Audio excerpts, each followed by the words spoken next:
बांट लो हर खुशी, हाँ यही है इबादत, यही बंदगी। शान रमज़ां की रौनक रहे कूबकू, रहे कूबकू।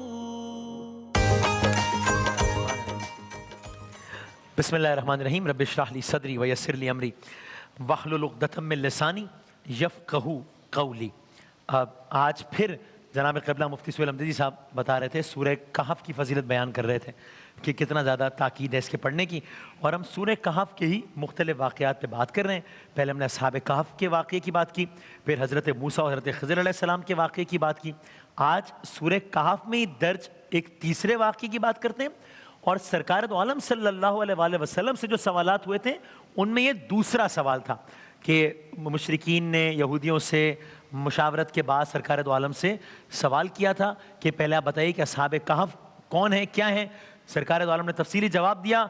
उनको ये अंदाज़ा हो गया कि ये सवाल यहूदी उलमा ने उनके ज़रिए से सरकार से पूछा था, और इस सवाल का जवाब जो उन्होंने सरदारान कुरैश को बताया था, और सरकार ने जो असहाबे कहफ़ के बारे में तफसीलात बताई थी, यानी यहूदी उलमा उसका अशर अशीर भी नहीं जानते थे। हत्ता कि सरकार ने उनको यानी इतनी प्रिसाइज डिटेल्स बताई कि गार वालों का किस्सा तो सुनाया ही, गार में सोने रहने की तादाद 309 साल थी, ये तक बताया, इतना प्रिसाइज बताया। इन तफसीलात को सुनने के बाद अहले मक्का पर खामोशी छा गई कि आका ने जिस तफसील से पहले सवाल का जवाब दिया था वो उनके सिवा कोई दे ही नहीं सकता था। अब उन्होंने अगला सवाल किया जो कि सूरह कहफ़ में है। अगला सवाल क्या था? जुल्करनैन के बारे में बताइए, वो कौन था या वो कौन थे और उन्होंने क्या कारनामे अंजाम दिए। तो अब सरकार दो आलम अहमद मुज्तबा मोहम्मद मुस्तफ़ा सल्लल्लाहु अलैहि वसल्लम जवाब दे रहे हैं कि जुल्करनैन कौन थे। अब ये वाक़या हम शुरू करते हैं इंशाअल्लाह।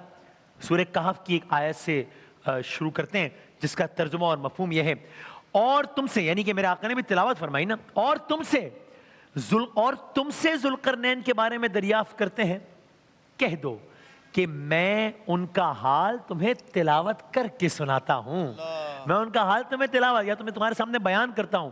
और फिर अगला जुमला सुनिएगा, हमने उनको यानी जुल्करनैन को, हमने उनको जमीन पर बड़ी दस्तरस दी थी। याद करें वो तसलसल, सूरह कहफ़ चला, असहाबे कहफ़, हमने उनके दिल में ये बात डाली कि गार की तरफ जाओ, हमने उनको सुलाया, हमने थपकी दे के सुलाया, हमने करवटें दे के उनको सुलाते रहे, हमने उनको उठाया, ये सारा कुछ। और फिर जब मूसा और ख़िज़र अलैहिस्सलाम का वाक़या भी आया था तो ख़िज़र अलैहिस्सलाम ने बताया मैंने ये काम नहीं किया, बहुक्म खुदा हमने ख़िज़र के ज़रिए काम करवाया। और अब यहाँ कहा जुल्करनैन के बारे में, हमने उनको ज़मीन पर बड़ी दस्तरस दी थी। और ये दस्तरस कैसी थी, आप आगे सुनेंगे तो हैरान हो जाए इंसान कि अब, और वैसे भी सोचिए अल्लाह ताला जिनके बारे में कुरान में कह रहा है कि हमने उनको ज़मीन पर बड़ी दस्तरस दी थी, तो वो क्या दस्तरस होगी। और आयत आगे बढ़ती है, कहा और हर तरह का सामान अता किया था जुल्करनैन को, हर तरह का सामान अता किया था। ये सूरह कहफ़ की आयत है। जुल्करनैन यानी दो करन वाला, दो करन जिसके दो करो, जुल्करनैन दो करन। अरबी में करन कहते हैं सींग को, सींग को। तो यानी जो उनकी सल्तनत थी वो दो बड़े हिस्सों पर मुश्तमिल थी जुल्करनैन की, एक मशरिकी एक मगरिबी सल्तनत। तो जुल्करनैन अपने सर पर एक ऐसी टोपी आप कह लीजिए कोई भी पहना करते थे जिस पर दो सींग होते थे, यानी वो एक सिंबल था उनकी रियासत का कि ये दो हिस्सों पर फैली हुई है, दो सींगों वाला। अब जुल्करनैन कौन थे, अगर सिर्फ क्विकली 1 मिनट के लिए अगर थोड़ा सा हिस्ट्री में जाएं, पर्शियन में उनको साइरस शाह का लफ्ज़ भी इस्तेमाल हुआ है कि साइरस जो बादशाह थे वो जुल्करनैन थे। अब कितनी पुरानी बात है ये, इस वक्त हम 2022 में रह रहे हैं। ये जो ज़माना है जुल्करनैन का, ये हज़रत ईसा अलैहिस्सलाम की पैदाइश से भी 550 साल पहले का है। तो यानी ये हम बात कर रहे हैं आज से 2500 साल पहले की तकरीबन। और मेरे आका सल्लल्लाहु अलैहि वसल्लम जिनसे उन्होंने पूछा है कि जुल्करनैन कौन है, और मेरे आका बस तिलावत करते जा रहे हैं, बताते जा रहे हैं कि जुल्करनैन कौन है। ये वो जुल्करनैन है जो कि मेरे आका की आमद से 1000 साल पहले आया है, 1000 साल पहले आया है। और सरकार बता रहे हैं कि वो कौन है, और आज से 2500 साल पहले। अब पर्शियन एम्पायर का बानी, अगर थोड़ा सा हिस्ट्री में देखें तो पर्शियन एम्पायर का बानी कहा जा सकता है ज़ुल्करनैन को। जब आका सल्लल्लाहु अलैहि वसल्लम का दौर था, दो सुपर पावर्स थी, रोमन एम्पायर थी, पर्शियन एम्पायर थी। पर्शियन एम्पायर का बानी था ज़ुल्करनैन। रोमन एम्पायर ज़्यादा पुरानी थी। रोमन एम्पायर का एक एम्परर था जिसके कॉन्स्टेंटाइन, जिसके नाम पर कुस्तुनतुनिया है। ये वही शहर है जो बाद में सुल्तान अहमद ने फतह किया, और ये वही शहर है जिसको फतह करने के बाद उसने नाम रखा इस्तांबुल, यानी कि इस्लाम का गढ़। तो ये एक डिटेल। बहरहाल अब आगे बढ़ते हैं कि ज़ुल्करनैन कौन थे। नबी सल्लल्लाहु अलैहि वसल्लम ने उनको बताया कि ज़ुल्करनैन तारीख़ इंसानी का एक अजीम बादशाह था, जिसकी पहचान ये थी कि उसका ताज दो सींगों वाला था, और इन्हीं दो सींगों की वजह से ज़ुल्करनैन कहा गया। एक रिवायत में आता है कि दुनिया में बादशाह तो कितने लाखों सैकड़ों गुजरे बादशाह, लेकिन एक रिवायत में आता है कि दुनिया में 4 बादशाह थे जिनकी बादशाहत बहुत बड़ी थी। 4, यानी सोचिए रोज़े अव्वल से लेके आज तक इतने सारे बादशाहों की फहरिस्त अगर मुरतब करें, कहते हैं एक रिवायत में कि 4 अजीम बादशाह थे, इनकी सल्तनत बहुत बड़ी थी, जिनको दुनिया के बड़े हिस्से की हुक्मरानी दी गई। यानी वो एक वक्त में लिटरली आधी आधी या उससे ज़्यादा दुनिया पे रूल कर रहे थे, जिनको दुनिया के बड़े हिस्से की हुक्मरानी दी गई। उनमें 2 मुसलमान बादशाह थे, 2 काफिर बादशाह थे। काफिर बादशाह कौन कौन थे? नमरूद, बख्त नसर, बड़ी मुमलिकत थी। मुसलमान बादशाह कौन थे? सुलेमान अलैहिस्सलाम, उनकी मुमलिकत की वसअत। दूसरे ये ज़ुल्करनैन थे। इतनी बड़ी बादशाहत थी, और कितनी बड़ी थी भी आप और देखिएगा कि इंसान हैरान हो जाए कि ये क्या बात हो रही है, क्या कह रहे हैं, इतनी बड़ी बादशाहत कैसे हो सकती है। ज़ुल्करनैन की सल्तनत कितनी अजीम थी, उसके बारे में इतना जान लें कि उन्होंने, फर्ज कर लीजिए मशरिक अगर मेरे इस तरफ है फर्ज कर लें, तो उन्होंने सूरज को मशरिक से तुलू होते देखा ज़ुल्करनैन ने, और वो अपने अजीम शान लश्कर के साथ, अफवाज के साथ रवाना हुए। ठीक, सूरज को मशरिक से निकलते देखा, अजीम शान अफवाज के साथ रवाना हुए। अब रास्ते में जो कस्बा आ रहा है, जो गांव आ रहा है, जो शहर आ रहा है, जो मुल्क आ रहा है, जो बादशाहें आ रही हैं, जो बादशाहें आ रही हैं, जो कुछ रास्ते में आ रहा है, सबको फतह करते चले गए, करते चले गए, करते चले गए, करते चले गए, यहां तक यानी कि कोई ताकतवर से ताकतवर बादशाह या शहनशाह उनकी राह नहीं रोक सका। ये फुतुहात करते करते करते करते वो वहां तक पहुंच गए जहां पर सूरज तुलू होता है। सारा एरिया कवर किया, इतनी बड़ी सल्तनत थी। लेकिन ये बात खत्म नहीं होती उसके, यानी ये करते करते वो आखिरी हद तक पहुंचे, और ये कुरान की आयत का मफहूम है, आगे वो आयत पेश करेंगे इंशाल्लाह। उसके बाद मिसाल के तौर पे अगर मगरिब मेरे इस तरफ है, तो उसके बाद उन्होंने अपनी यानी ये सब फतह कर लिया, अब अपनी अफवाज का रुख मगरिब की तरफ किया। अब अपने फौज के साथ फिर चले, फिर चलते चले गए, चलते चले गए। रास्ते में जो बस्ती आई, जो शहर आया, जो मुल्क आया, जो बादशाह आया, कोई शहनशाह राह नहीं रोक सका। फुतुहात करते करते करते करते मगरिब की उस इंतहा तक पहुंच गए जहां सूरज गुरूब होता था। ये सब भी फतह किया। तो यानी इससे सल्तनत की आप वसअत का अंदाजा कर रहे हैं। यानी जमीन पे मशरिक से लेके मगरिब तक की बादशाही थी।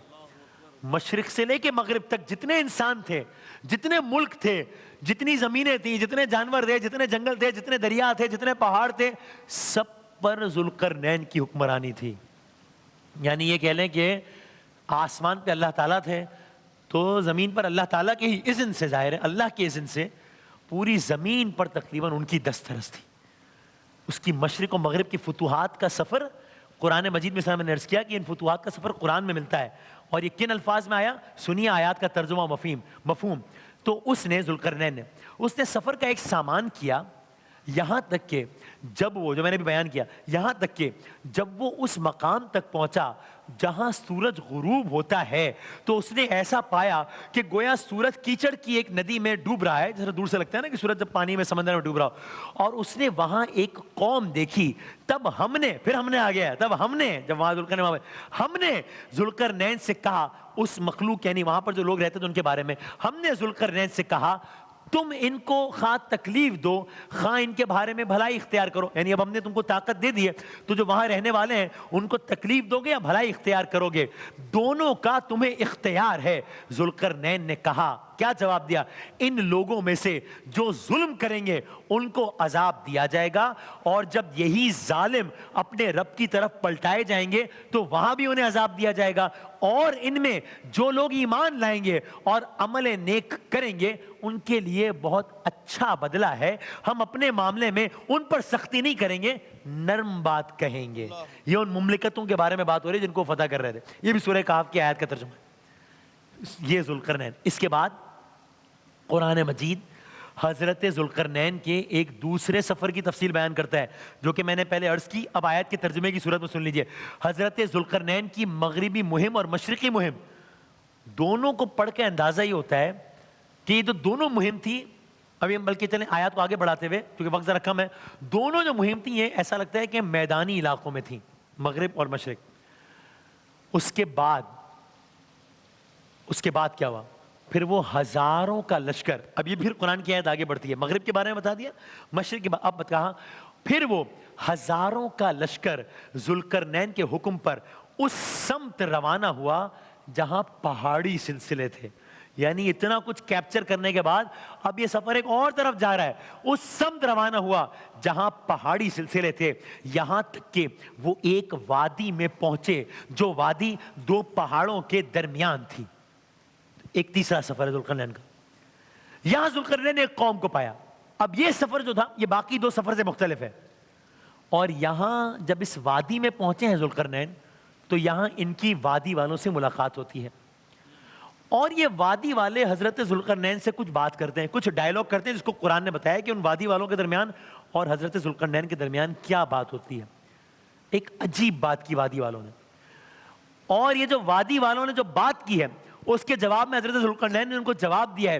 یہ پورے کا پورا ایک مقدمہ بن رہا ہے انسانی تاریخ کے ایک عجیب و غریب واقعے کا، جس کی تفصیلات پڑھیں تو انسان حیران ہو جائے کہ یہ کیا معاملہ ہے، یہ کیا ہے، یہ سب کیا ہے۔ مشرق و مغرب کا واقعہ تو آپ نے سن لیا سرسری، لیکن یہ کیا معاملہ ہے، یہ وادی والے کیا کہہ رہے ہیں، یہ ذوالقرنین کو کیا جواب دے رہے ہیں، جواب کے بعد کیا کر رہے ہیں، یہ قرآن کیا بتا رہا ہے، یہ کون سی قوم ہے، یہ سب کچھ کیا ہے۔